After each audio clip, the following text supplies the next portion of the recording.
Hey, World, Lantinian here with a video on my organizer for one of my favorite games to play with my family, Carcassonne. So what I wanted to show you is how I've managed to fit all these expansions and the base game into one of the expansion boxes. And so I have the base game and 5 expansions, and I'm going to start opening this one. Okay, so we have the cover. I store these extra tiles here at the top.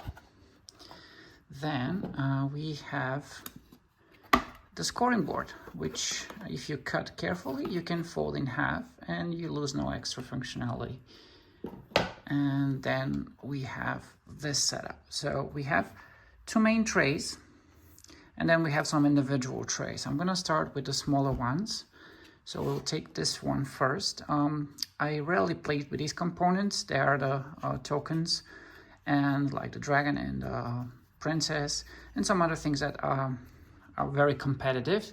And so I reserve these for when we play with non-family members.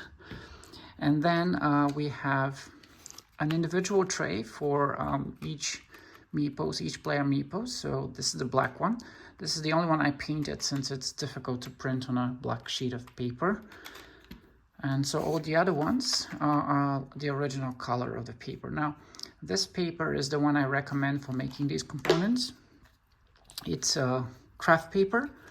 And so one side is fully flat and easy to print on. The other one is really nice to touch. And so the final looks really nice.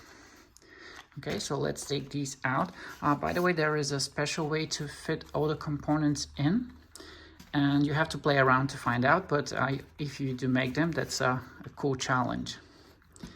Okay, so here's how these trays are set up.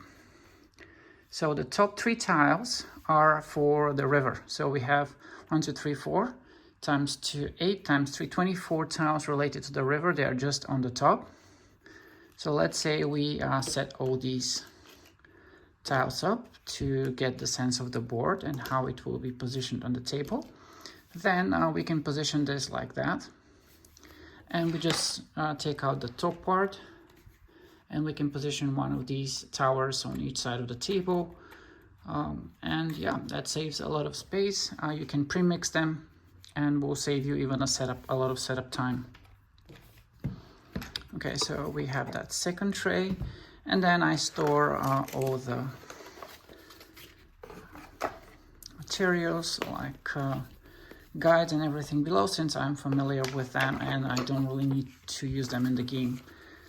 Same for these clothes. Like, they're really useful, but in this specific scenario, I prefer not to bother with them if I play the game.